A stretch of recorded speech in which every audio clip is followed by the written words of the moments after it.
Hi, and good day to you. Hope you're having a pleasant time. Just thought I'd make an update video. I've had this spa now for I think over a month, but anyway, it's flown by. So I'll just go giving an update really. Recently, this frame, you'll see it in a moment. I'll show you now. It's easy enough, isn't it? You'll see over there the old frame. Mostly due to me. What happened was we had that really heavy rain a few weeks ago, and all credit to this. The rain built up and it was a massive sag over there, but unfortunately when I tried to take the rain out, that then damaged the leg. I kept it going for about a week, and it finally snapped. So I searched online just for the frame, managed to find that at a reasonable price. I think it was like £75 on eBay. And the good thing is I can use the old frame for spares. So it's surprising how much the things like these legs and the other bits and pieces cost. So I'm keeping it for spares, so should anything untoward happen. But yeah, I've got the gazebo back up now. Actually, interestingly, made some, what I think probably a better way of putting it up. I'd welcome comments on that. But basically what I've done when I put this up this time, when I put it up last time, it was hanging from here and then down low. And I think in the videos you see some people doing that as well, hanging it from here and not wrapping this around. So I wanted this to go up high and the top to be tighter, so try and for it not to sag. So what I've done is wrapped. The first thing I've done was to put all the walls on and zip them together. So obviously I haven't got a how-to video on that, but if I tell you, I velcroed the walls on to the frame, zipped them together, and then I attached them to the top like this. Because like when you attach them to the top like this and then try to zip them up, it's too tight, you can't do it. So if you put the velcros on and then attach to the top, you can get it like this. I think this is probably better because the wall is going all the way up to the top and there's no gaps here, whereas previously there used to be a bit of a gap. The gap you can see over there is from a tear, unfortunately, but that's again down to me with the rainwater. But all credit, this gazebo is really holding firm, and it's only me that's caused the problem, not the gazebo design. It is rock solid.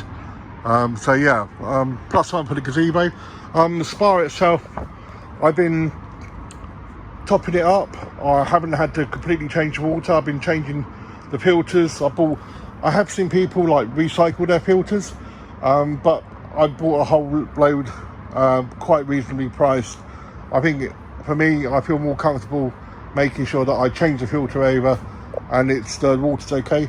I'm testing it every day I want to definitely use it. I test it and I add a little bit of chemicals, so it's really low maintenance. I top it up once in a while, and it's all doing really well. I have to say that with this week, with the gazebo being not available, I've really noticed the fact that being able to come out here and then have a relax in the evening for like 30-40 minutes, it's really made a difference. But let's go through maybe some of the other things that I haven't particularly mentioned that I had to get that didn't come with the gazebo that I'd recommend getting.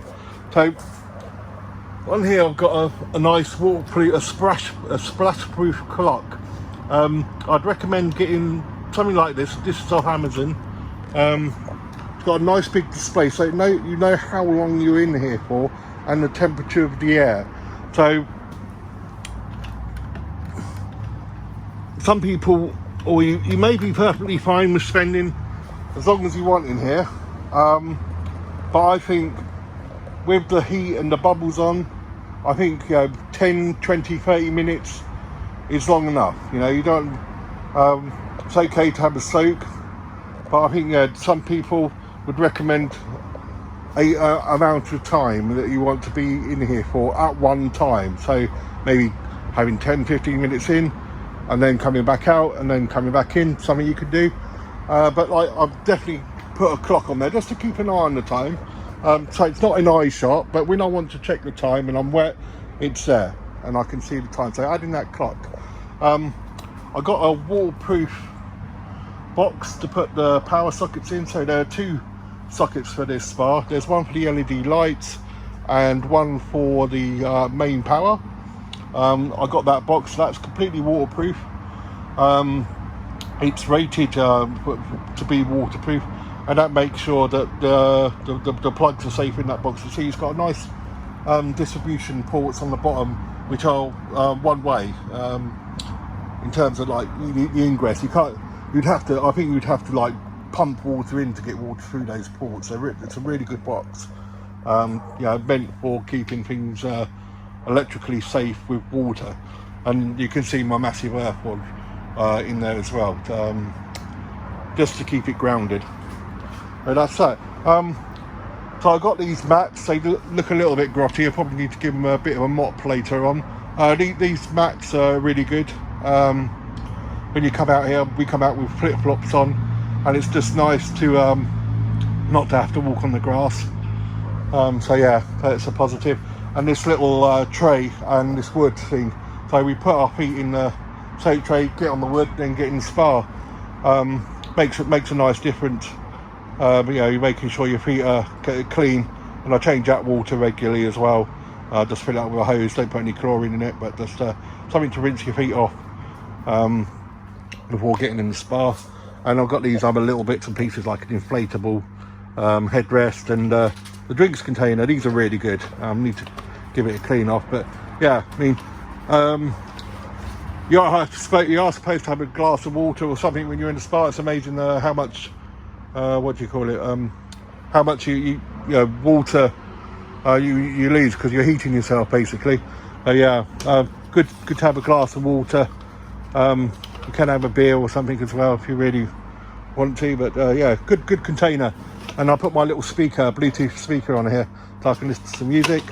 I've got a scoop with keeping the top on. I generally don't need this, but I've got a scoop as well. That helps a lot.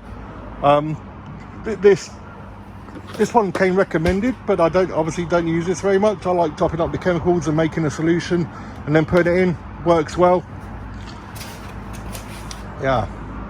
And I got this very cheap and cheerful. It's all the frame's metal, so it's strong, but the hooks are plastic, and it's got nice soft edges on it. So should it fall over, it's not going to damage anything. And it's a good place to keep my shoes and my towels and my dressing gown on, because I come out here with my little dressing gown and put my shoes in here, and it just keeps things tidy. Got a few comical signs, a bit of levity, never hurts anyone. Thanks to John for that one. I didn't buy that one, my friend John did, but yeah, very good sign, very apt. But yeah, as you can see, 1 month in, really top-notch purchase. Very happy with this. Me and my good lady have a great time in it. At least once a week. We come out here for a bit of a soak, and my wife is very strict on observing the amount of time she spends in it, and then she heads back in. But because we just enjoy it. It's nice to come out here, a bit of fresh air, and sit and warm up and soak. So yeah, well recommended. So if you want a bit of summer fun, I can probably recommend the Lazy Spa, and the little extras certainly make a big difference to the overall enjoyment and having a good time with the spa. But yeah, there we go. Hope you enjoyed this, and hope you're enjoying your spa. If you're thinking about getting one, yeah, get one. They're great fun. All the best. Take care now. Bye.